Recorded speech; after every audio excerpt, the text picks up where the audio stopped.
Magsitayo na po ang lahat.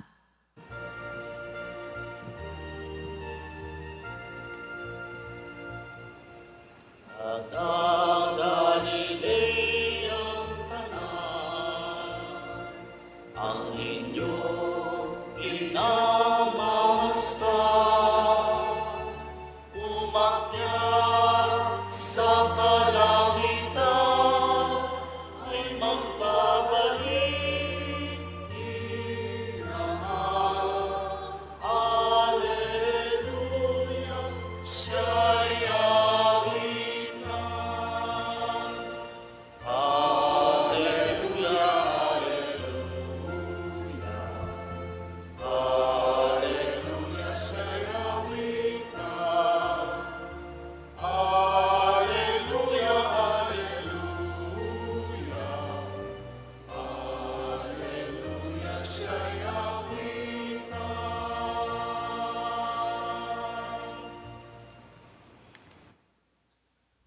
Dala-dala ang ating mga panalangin at pagpapasalamat sa Diyos. Simulan po natin ang ating pagdiriwang sa ngalan ng Ama at ng Anak at ng Espiritu Santo. Amen. Ang pagpapala ng ating Panginoong Hesukristo, ang pag-ibig ng Diyos Ama at ang pakikipagkaisa ng Espiritu Santo naway sumainyong lahat. At sumaiyo rin. Ngayon po linggong ito ang ating kapistahan ng pag-akyat ng Panginoong Hesus sa langit.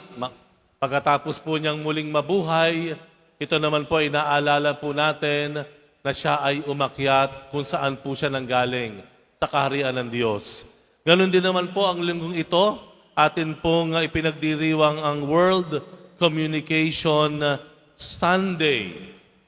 Atin pong hilingin sa Diyos ng ating pakikipag-usap, ang ating pakikipagtalastasan sa bawat isa, ay lalo pang magbigay ng dangal at ng respeto sa bawat isa. Panginoong Jesus, ikaw po ang siyang buhay na salita ng Diyos. Panginoon, kaawaan mo kami. Panginoon, kaawaan mo kami. Ikaw po ang siyang katotohanang nagpapalaya sa amin.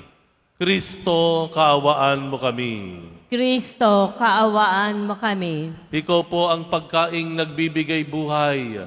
Panginoon, kaawaan mo kami. Panginoon, kaawaan mo kami. Kaawaan tayo ng makapangyarihang Diyos, patawarin tayo sa ating mga kasalanan at patnubayan tayo sa buhay na walang hanggan. Amen.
Ikaw na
Manalangin tayo.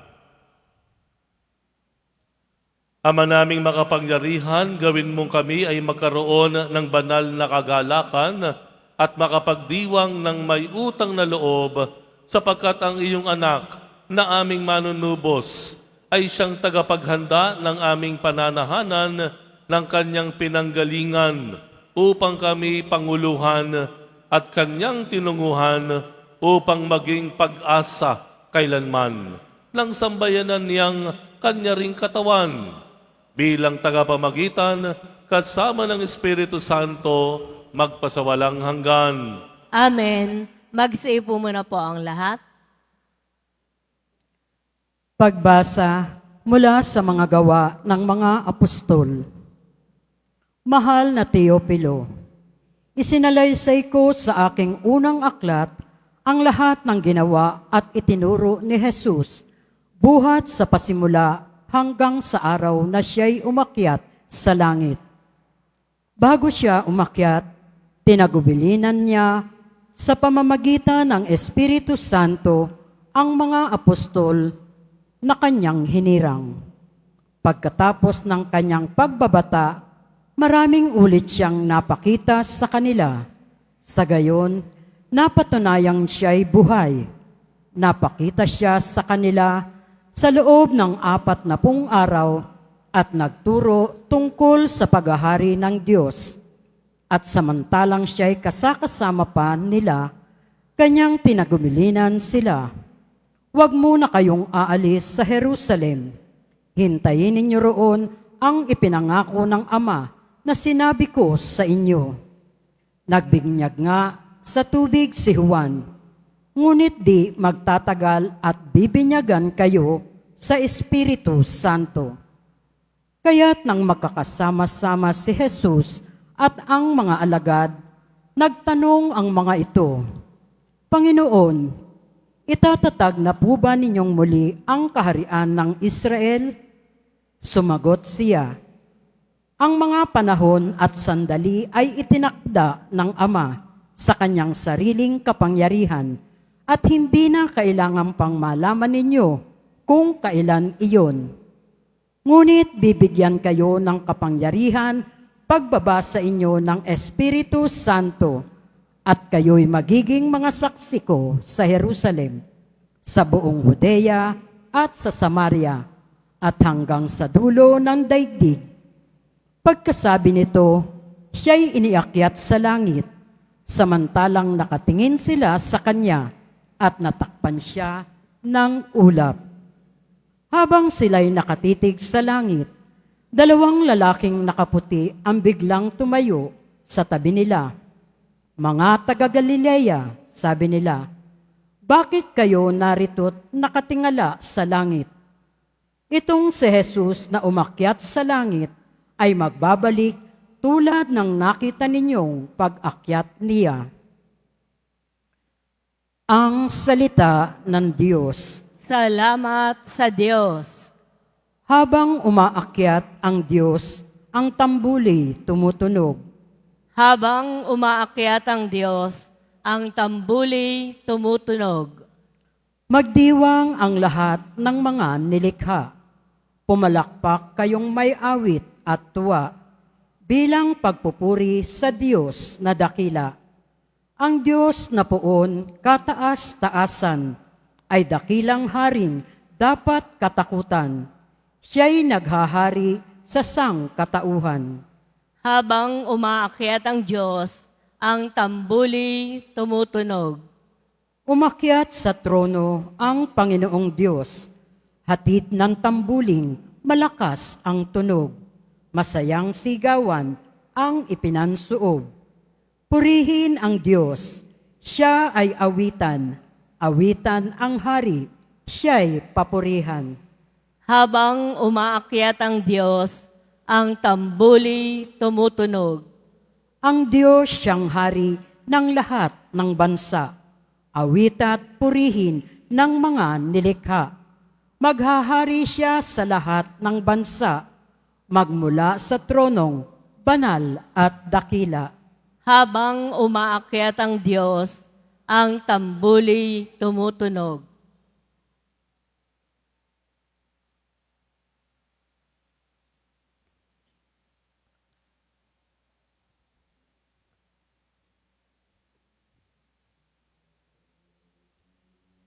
Pagbasa mula sa sulat ni Apostol San Pablo sa mga taga-Efeso.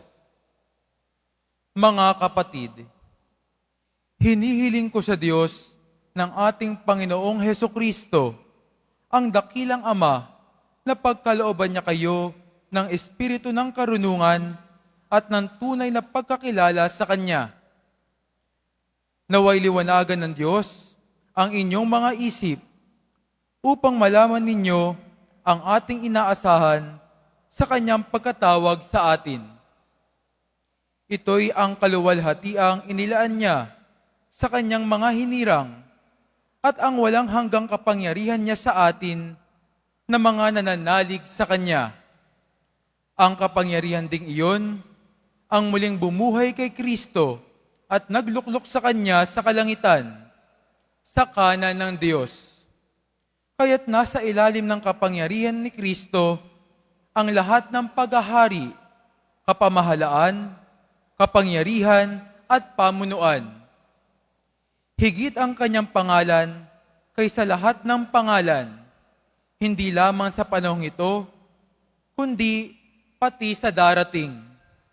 Pinailalim ng Diyos sa kapangyarihan ni Kristo ang lahat ng bagay at Siya ang ginawang ulo ng simbahan. Ito ang katawan ni Kristo, ang kapuspusan niya na pumupuspos sa lahat-lahat. Ang salita ng Diyos. Salamat sa Diyos. Magsitayo na po tayong lahat.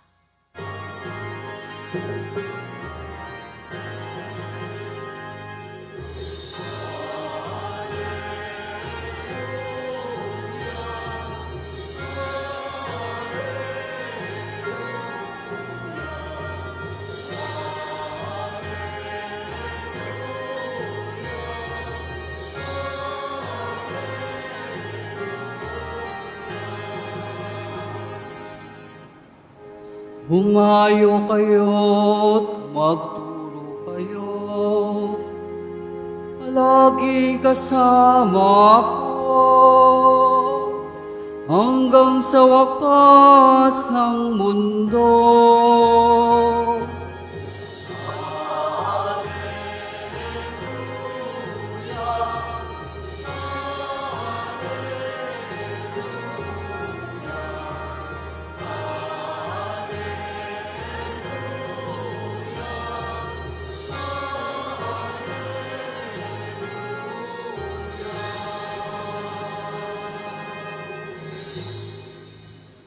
Sumainyo ang Panginoon. At sumaiyo rin. Ang mabuting balita ng Panginoon ayon kay San Mateo. Papuri sa iyo, Panginoon. Noong panahong iyon, ang 11 alagad ay nagpunta sa Galilea, sa bundok na itinuro sa kanila ni Jesus. Nang makita nila si Jesus, siya'y sinamba nila. Bagamat may ilang nag-alinlangan, lumapit si Jesus at sinabi sa kanila, "Ibinigay na sa akin ang lahat ng kapangyarihan sa langit at sa lupa. Kaya humayo kayo at gawin ninyong alagad ko ang lahat ng bansa. Binyagan ninyo sila sa ngalan ng Ama at ng Anak at ng Espiritu Santo at turuang sumunod sa lahat ng ipinag-utos ko sa inyo. Tandaan ninyo, ako'y laging kasama ninyo hanggang sa katapusan ng sanlibutan." Ang mabuting balita ng Panginoon. Pinupuri ka namin, Panginoong Heso Kristo. Magsipo muna po ang lahat. Magandang tanghali po sa inyong lahat. Magandang tanghali po, Father. Hindi mapipigilan natin ang Poong Jesus Nazareno na basbasan pagpalain tayo. At isang pamamaraan ng ating Poong Jesus Nazareno para pagpalain ng isa ay sa pamamagitan ng iyong kapwa. Pwede po ba? Batiin po natin yung mga nakapaligid sa atin ng God bless you.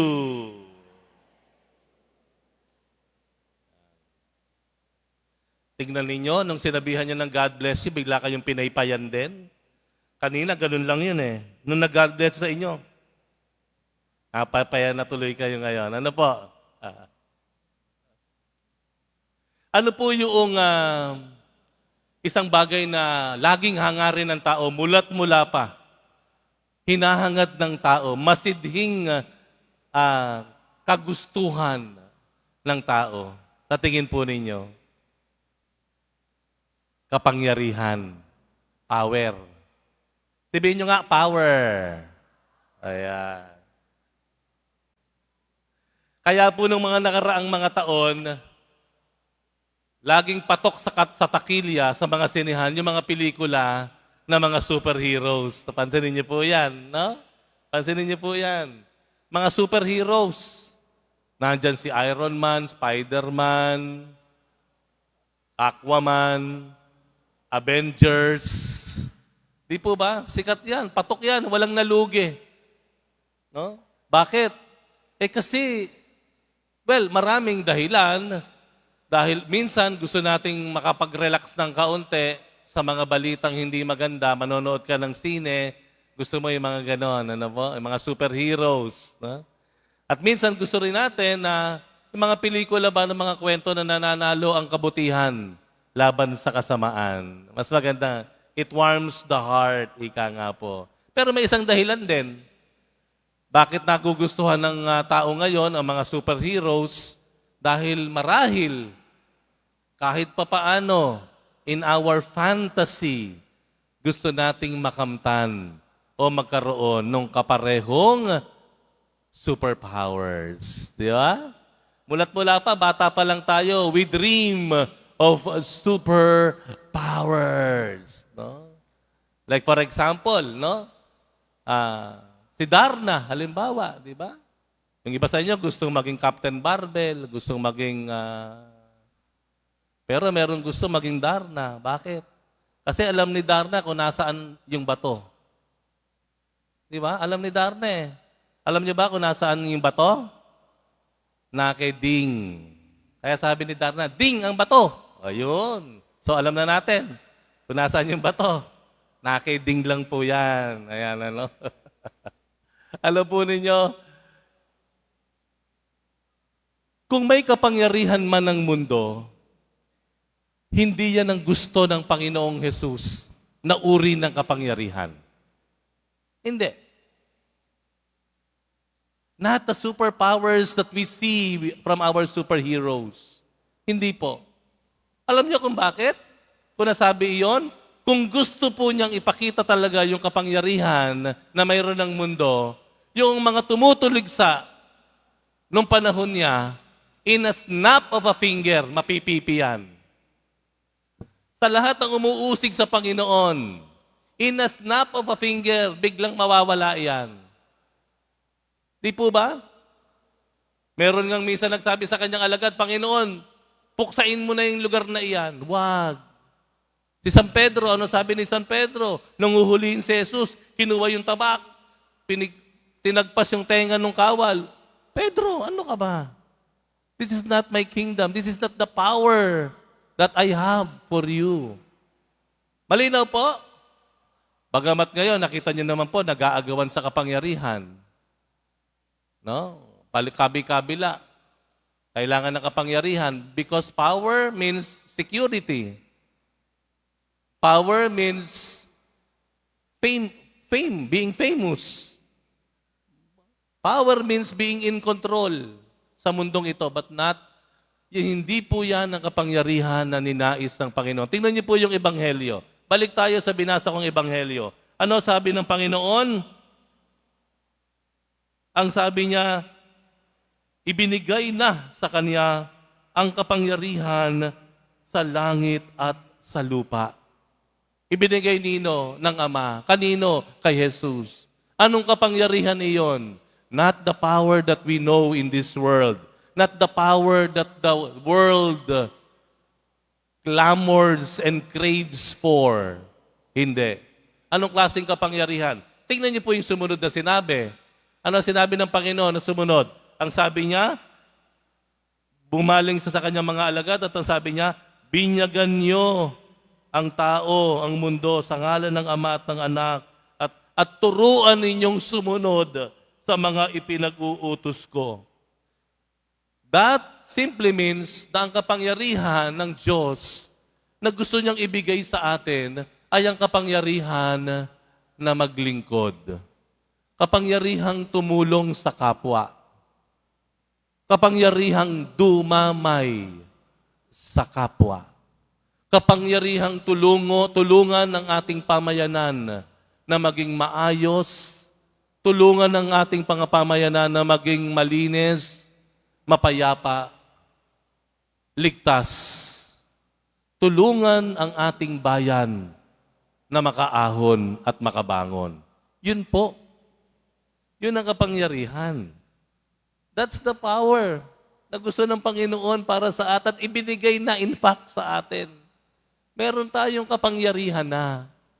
Kapangyarihang maglingkod, dumamay, magmisyon. Yan po. At tanong natin sa sarili natin, paano ko nga ba nagagamit yung kapangyarihan na iyon? Nagamit ko na nga ba? Dumamay na ba ako? Kailan yung huling pagkakataon ako ay nakatulong sa kapwa? Ano yung pang-araw-araw kung pwede kong sabihin na itatalaga ko ang sarili ko, na gagawin ko to, hindi para sa akin, kundi para sa aking barangay, kundi sa aking pamayanan, o araw-araw kong gawin para sa aking bayan? Ano yung maliit na bagay na pwede kong gawin at masasabi ko na itatalaga ko ang sarili ko, na iaalay ko araw-araw, hindi para sa sarili kong ambisyon, kung hindi para sa aking minamahal na bayan? Think of one. Isa lang. Gagawin ko to araw-araw para sa bayan ko. That's a good start. Amen? Pangalawang kapangyarihan na ibinibigay ng Panginoon at nais ng Panginoon na ating gagamitin ay ang kapangyarihan over ourselves. Power over ourselves. Hindi sa enemy. Hindi sa ibang tao. Bakit? Sino nga ba ang talagang pinakamatinding enemy ng tao? Who is the greatest enemy? Who is your greatest enemy? Sino po? Karibal niyo po ba sa pag-ibig ng inyong iniirog sinta't mahal pag-ibig na nililigawan? Sino ang kalaban po ninyo? Yung kalaban niyo po ba sa politika? Kalaban niyo po ba sa opisina? Naguunahan kayo sa promotion? Kalaban mo ba yung kabilang barangay na maglalaban kayo sa finals ng basketball sa inyong lugar? Sino ang kalaban po natin? Who is our greatest enemy? Ourselves. Sarili natin. Ang pinakamahirap supilin ay ang sarili. Our greatest enemy is ourselves. Yung mga temperaments natin, yung mga appetite natin, yung passion natin. And let me just cite two things. Isa sa mga dapat nating talunin sa ating sarili ay yung tinatawag na letter G. Ano yon? G. Ganid. Greed. Ganid. Napakadaming pwedeng makita sa kapaligiran natin na ito ay mga manifestations of greed. Ganid. Yung sobra-sobra ba yung wala nang kaligayahan, wala nang katapusan, pero gusto pa rin, nandun pa rin ang ganid. Kahit manloko, kahit mandaya, ganid, gusto kong magkaroon yan. Gusto kong pumesto dyan. Ganid. Greed. And we can see that all around us. Yung pagiging ganid natin. Dahil minsan kapag hindi tayo nagbabahagi, nagse-share, one of the reasons for that, nandun yung ganid. Ayaw mo magbahagi eh. Gusto mo lahat sa iyo. Binigyan ka na, humingi ka pa, binigay uli, humingi ka pa, binigay uli. Pero wala yatang katapusan ng ang kagustuhan mo. Nothing can satisfy you. Nothing can no longer make you happy. because of those unceasing, relentless, continuous, and constant craving and longing, greed. Ano pa yung isa na kailangan nating to win over? Rage. Sabihin nyo nga, rage. R-A-G-E. Ano ibig sabihin ng rage? Yung hindi mo na mapigilan na galit. Uncontrollable anger. Sobrang galit ka na, nanginginig na yung laman mo, tumataas na ang presyon mo, wala ka nang naririnig na pag-awat o payo, wala ka nang ibang nakikita kung hindi yung taong galit na galit ka. Rage po iyon. And where do we see rage happening? Most of the time. Saan? Sa kalsada. Di po ba? Pansinin niyo po yon. Sa kalsada. Maungusan ka lang, ma-overtakean ka lang ng kapraso, parang dinurog na yung karangalan mo, yung dangal mo. Di po ba? Hindi lang sinasadya, habulin mo, mumurahin mo. Magmumurahan kayo doon sa kalsada. At minsan pa nga, nagpangaabot. Nagsusuntukan kayo. At minsan pa nga, nakatatakot at nakababahala. Kukuha pa ng sandata. Mahabang punyal, sasaksakin. In broad daylight, before the eyes of many people. At pagkasaksak, maglalakad lang na parang walang nangyari. Rage. Galit. Do you observe that? Napapansin po ba natin yan minsan? Ano nangyayari sa atin? Are we too insecure? Napaka-insecure ba natin? Nagalit agad tayo kapag naungusan tayo? Rage. Nakakatakot po yan. Makasalubong lang, nagkatinginan lang, wala na, kukuyugin na yan. Rage. Yung mga barka-barkada, yung mga kabataan, trip-trip lang. Naglalakad. Hindi ko alam kung ano ginagawa nito mga video games na ito sa utak ng mga kabataan natin. Napagtripan yung nakatayo, napagtripan yung tindahan, manggugulo, manguupak. Rage. Nakakabahala, hindi po ba? Nakakabahala. Pero alam po ninyo, meron tayong power to win over ourselves. At yung power at kapangyarihan na iyon at kakayahan na iyon, yun ang ibinigay at patuloy na ibinibigay ng Panginoong Hesus sa atin. Yan ang kapangyarihan. Ang kapangyarihan ng Panginoon na maglingkod, na magmisyon, ang kapangyarihan ng Panginoon ang siyang bumago sa mukha ng mundo. And you have that power. We all have that power to change the face of the world today.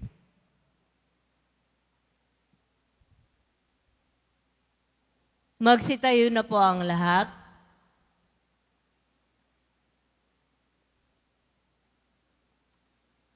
Sumasampalataya ako Sa Diyos amang makapangyarihan sa lahat, na may gawa ng langit at lupa. Sumasampalataya ako kay Heso Kristo, iisang anak ng Diyos, Panginoon nating lahat. Nagkatawang tao siya lalang ng Espiritu Santo, ipinanganak ni Santa Mariang Birhen, pinagpakasakit ni Poncio Pilato, ipinako sa krus, namatay, inilibing. Nanaog sa kinaroroonan ng mga yumao, nang may 3 araw na buhay na maguli, umakyat sa langit, naluluklok sa kanan ng Diyos amang makapangyarihan sa lahat. Doon magmumulang paririto at huhukom sa nangabubuhay at nangamatay na tao. Sumasampalataya naman ako sa Diyos Espiritu Santo, sa banal na simbahang katolika, sa kasamahan ng mga banal, sa kapatawaran ng mga kasalanan, sa pagkabuhay na muli ng nangamatay na tao, at sa buhay na walang hanggan. Amen. Minamahal kong mga kapatid, sa pag-akyat ni Jesus sa langit, dinala niya ang lahat ng ating dalangin. Si Kristo ang ating tagapamagitan. kaya't nakatitiyak tayong ipagkakaloob ng Diyos Ama ang ating mga kahilingan. Manalangin tayo, dakilang Diyos, dinggin mo kami. Dakilang Diyos, dinggin mo kami. Gabayan mo, O Ama, ang aming Santo Papa, mga obispo at anang kaparian upang patuloy silang maglingkod tungo sa kaganapan ng iyong paghahari sa mundo. Manalangin tayo. Dakilang Diyos, dinggin mo kami. Gamitin nawa ng mga pinuno ng mga bansa ang kanilang kapangyarihan para sa pangangalaga sa kayamanan ng kalikasan at pagtataguyod sa karapatan at kapakanan ng bawat tao. Manalangin tayo. Dakilang Diyos, dinggin mo kami. Maging responsable nawa ang ating paggamit ng pahayagan, radyo, telebisyon, internet at iba pang anyo ng makabagong media para sa kabutihan ng ating pamayanang umuunlad sa katotohanan at pag-ibig. Manalangin tayo. Dakilang Diyos, dinggin mo kami. Mapabilis nawa at maging mas mabisa ang pagpapahayag ng mabuting balita ng kaligtasan sa lahat ng panig ng mundo sa pamamagitan ng makadiyos at makataong paggamit ng media. Manalangin tayo. Dakilang Diyos, dinggin mo kami. Makapiling nawa ng mga kapatid nating nahimlay ang Diyos na naghahandog sa atin ng buhay na walang hanggan. Manalangin tayo. Dakilang Diyos, dinggin mo kami. Upang mamayani ang kapayapaan sa gitnang silangan at sa buong mundo at ipag-adya nawa ang sangkatauhan sa karahasan, kasakiman at pang-aabuso ng kapangyarihan na nagdudulot ng paghihirap at kamatayan sa marami. Manalangin tayo. Dakilang Diyos, dinggin mo kami. Upang ang lahat ng mga nagdurusa dahil sa kalupitan ng digmaan at daglian ng makaranas ng kapayapaan at mabuhay ng may kapanatagan at kalayaan, manalangin tayo. Dakilang Diyos, dinggin mo kami. O Diyos, ganap nawa naming mapakinabangan ang kaloob ng pag-akyat ng iyong anak sa langit at maihatid nawa niya kami sa kaharian mong walang hanggan, kasama ng Espiritu Santo, magpasawalang hanggan. Amen. Magsiupo muna po ang lahat.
Magsitayo na po ang lahat.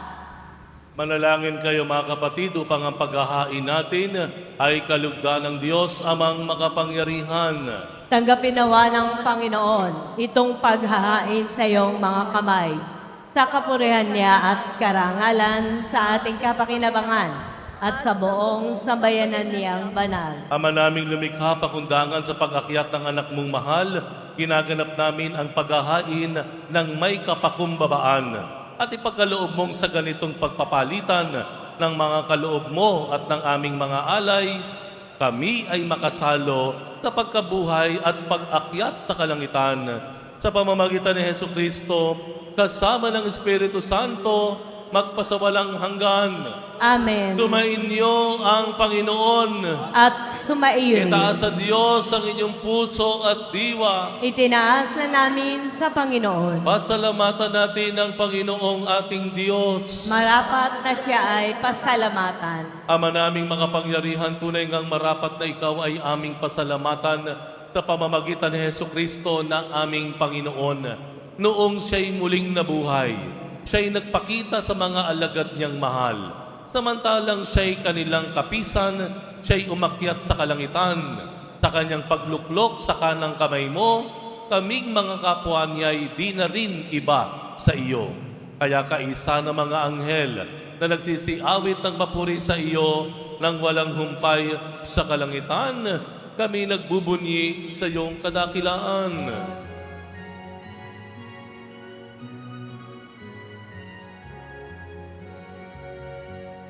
Santo, Santo, Santo, Panginoong Diyos ng mga upo.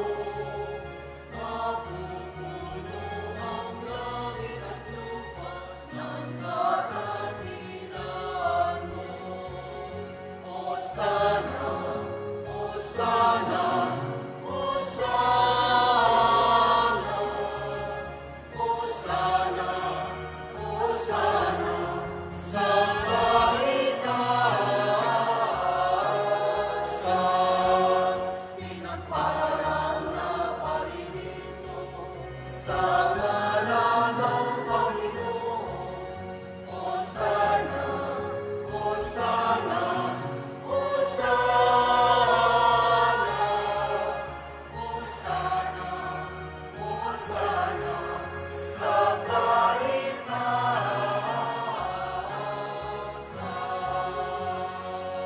Magsilod po ang lahat.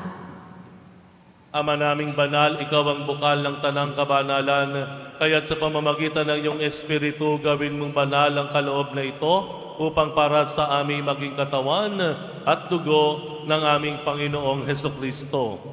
Bago niya pinagtiis ang kusang loob na maging handog, hinawakan niya ang tinapay, pinasalamatan kaniya. Pinaghati-hati niya yon, iniabot sa kanyang mga alagad at sinabi, "Tanggapin ninyong lahat nito at kanin.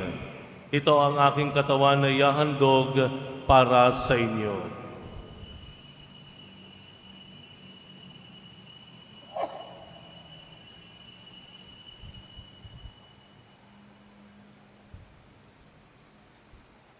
Gayon din naman nung matapos ang hapunan, hinawakan niya ang kalis, muli kaniyang pinasalamatan, iniabot niya ang kalis sa kanyang mga alagad at sinabi, "Tanggapin ninyong lahat ito at inumin. Ito ang kalis ng aking dugo, ng bago at walang hanggang tipan. Ang aking dugo na ibubuhos para sa inyo at para sa lahat sa ikapagpapatawad ng mga kasalanan. Gawin ninyo ito sa pag-alala sa akin."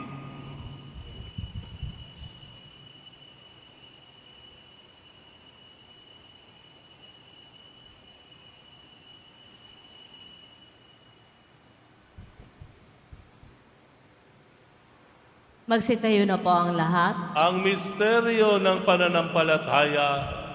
Si Kristo'y namatay, si Kristo'y nabuhay, si Kristo'y babalik sa wakas ng panahon. Ama, ginagawa namin ngayon ang pag-alala sa pagkamatay at muling pagkabuhay ng iyong anak, kaya't iniaalay namin sa iyo ang tinapay na nagbibigay buhay at ang kalis na nagkakaloob ng kaligtasan. Kami nagpapasalamat dahil kami iyong minarapat na tumayo sa harap mo para maglingkod sa iyo. Isinasamo namin kaming magsasalo-salo sa katawan at dugo ni Kristo ay mabuklod sa pagkakaisa sa pamamagitan ng Espiritu Santo. Amalingapin mo ang iyong simbahang laganap sa buong daigdig. Puspusin mo kami sa pag-ibig, kaisa ni Leon na aming Santo Papa at ni Jose na aming Arsobispo at ng Tanang Kaparian. Alalahanin mo rin ang mga kapatid naming nahimlay na may pag-asang sila'y muling mabubuhay, gayon din ang lahat ng mga pumanaw. Kaawaan mo sila at patuloyin sa iyong kaliwanagan. Kaawaan mo at pagindapatin kaming lahat na makasalo sa iyong buhay na walang wakas. Kaisa na mahal na Birheng Maria na ina ng Diyos, ng kabiyak ng puso niyang si San Jose, kaisa ng mga apostol, ni San Juan Bautista at ang lahat ng mga banal na namuhay dito sa daigdig ng kalugod-lugod sa iyo, maipagdiwang nawa namin ang pagpupuri sa ikararangal mo sa pamamagitan ng iyong anak na aming Panginoong Hesukristo. Sa pamamagitan ni Kristo, kasama niya at sa Kaniya, ang lahat ng parangal at papuri ay sa iyo, Diyos amang makapangyarihan, kasama ng Espiritu Santo, magpasawalang hanggan.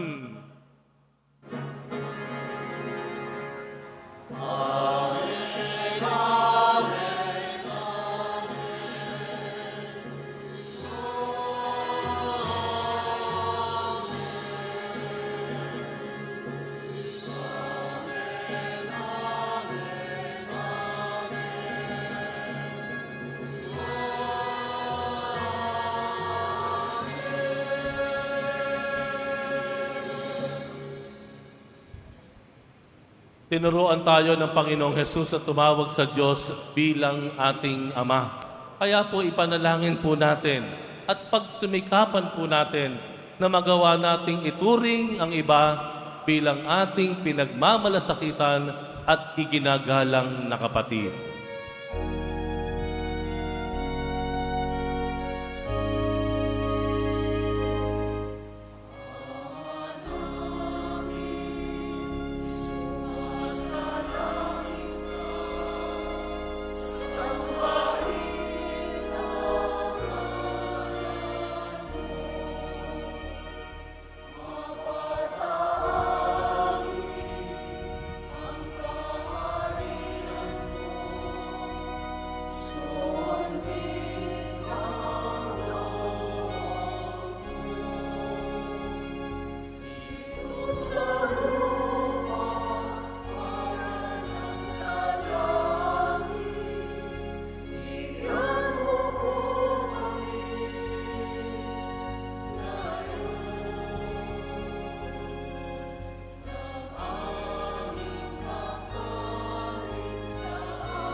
Hinihiling namin kami iadya sa lahat ng masama, pagkalooban ng kapayapaan araw-araw, iligtas sa kasalanan at ilayo sa lahat ng kapahamakan. Samantalang aming pinananabikan ang dakilang araw ng pagpapahayag ng tagapagligtas naming si Hesukristo. Sapagkat iyo ang kaharian at ang kapangyarihan at ang kapurihan magpakailanman. Amen. Panginoong Hesukristo, sinabi mo sa iyong mga apostol, kapayapaan ang iniiwan ko sa inyo, ang aking kapayapaan ang ibinibigay ko sa inyo. Tunghayan mo ang aming pananampalataya at huwag ang aming pagkakasala. Pagkalooban mo kami ng kapayapaan at pagkakaisa ayon sa iyong kalooban, kasama ng Espiritu Santo, magpasawalang hanggan. Amen. Ang kapayapaan ng Panginoon ay laging sumainyo. At sumaiyo rin. Magbigayan po tayo ng kapayapaan sa isa't isa.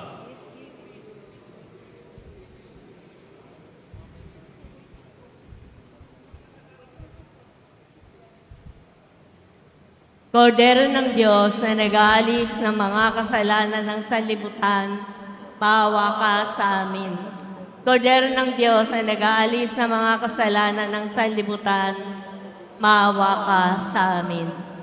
Kordero ng Diyos na nag-aalis ng mga kasalanan ng sanlibutan, ipagkaloob mo sa amin ang kapayapaan. Magsilod po ang lahat. Ito ang kordero ng Diyos, itong nag-aalis ng kasalanan ng sanlibutan, mapalad ang mga inaanyayahan sa kanyang piging. Panginoon, hindi ako karapat-dapat na magpatuloy sa iyo, ngunit sa isang salita mo lamang ay gagaling na ako.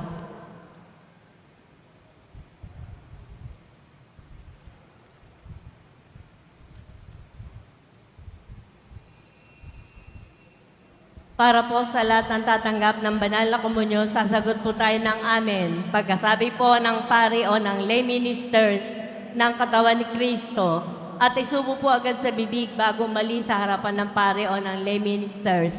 Sumunod po tayo at maraming salamat po.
Announcement.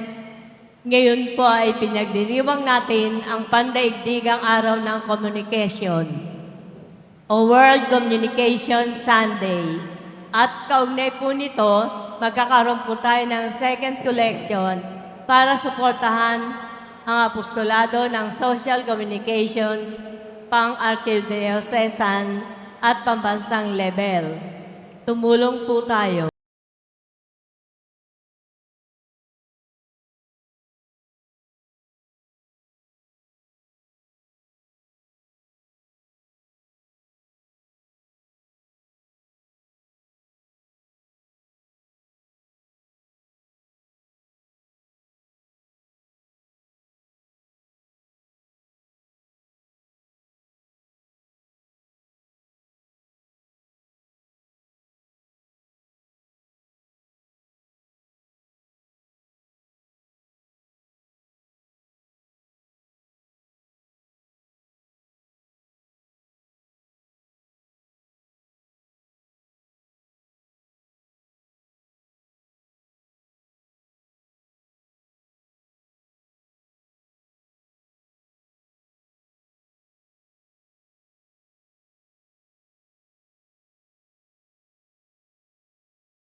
Announcements. Sa darating po na June 20, 2026, araw ng Sabado, magkakaroon po tayo ng Binyagang Bayan para sa mga batang edad 7 taong gulang, handog sa kapistahan po ng kapanganakan ni San Juan Bautista. Sa mga nagnanais, maaari po kayong pumunta sa records office ng parokya na matatagpuan sa ground floor ng Cardinal Sin Building mula 8:08 ng umaga hanggang 5:05 ng hapon tuwing Miyerkules hanggang Linggo. Para po sa mga katanungan at detalye, maaari po kayo mag-message o pumunta sa Quiapo Church Records Office. Ang huling pagpapatala po at pagpapalista ay sa June 17 sa 17 ng Hunyo 2026, araw din po ng Miyerkules. Mga paalala po sa mga nagsisimba, pagkatapos ng misa, ang pagbabasbas po ng banal na tubig ay magaganap sa labas ng ating simbahan. Pinakikiusapan po ang lahat ng tanging labasan o exit ay sa Quezon Boulevard at sa Plaza San Juan lamang po. Iwasan po natin ang magtulakan. Sumunod po tayo. Maraming salamat po sa inyong pagdalaw at pagsisimba sa Basilica Menor at Pambansang Dambana ni Jesus Nazareno. Magsitayo na po ang lahat. Manalangin tayo. Ama naming mapagmahal, pinagkakalooban mo kami ng pagkakataon na akuin sa lupa ang ginagawa mo at nilalayon. Gawin mong ang loobin namin ay matuon sa iyong pinagluluklukan sa anak mo ngayon upang kaparis naming tao sa piling mo. Siya'y mamagitan kasama ng Espiritu Santo magpasawalang hanggan. Amen. Sumainyo ang Panginoon. At sumaiyo rin. Magsiyuko po tayo habang iginagawad ang pagbabasbas. Pagpalain nawa kayo ng makapangyarihang Diyos Ama sa araw na ito ng pagdiriwang ng pag-akyat sa langit ng Kanyang anak upang mabuksan ang pinto na aakyatan ninyo sa buhay na walang hanggan. Amen. Amen. Katulad ng pagpapakita ni Hesukristo sa mga alagad, matapos na siya'y mabuhay na muli, ipagkaloob nawa siyang magpakita sa inyo ng may awa sa paghukom para sa buhay na walang hanggan. Amen. Kayong nananalig na lumuklok si Kristo sa kanang kamay ng Diyos Ama ay makadamanawa ng kagalakang hatid ng kanyang pamamalagi sa inyong piling hanggang sa katapusan, alinsunod sa pangako niya, magpasawalang hanggan. Amen. Basbasan din po ang mga imahen at dasalan na narito upang lalo kaming manalangin at magtiwala. At pagpalain kayong lahat ng makapangyarihang Diyos, Ama at Anak at Espiritu Santo. Amen. Tapos na ang ating misa. Humayo kayo bilang mga misyonerong disipulo ng ating poong Jesus Nazareno. Salamat sa Diyos.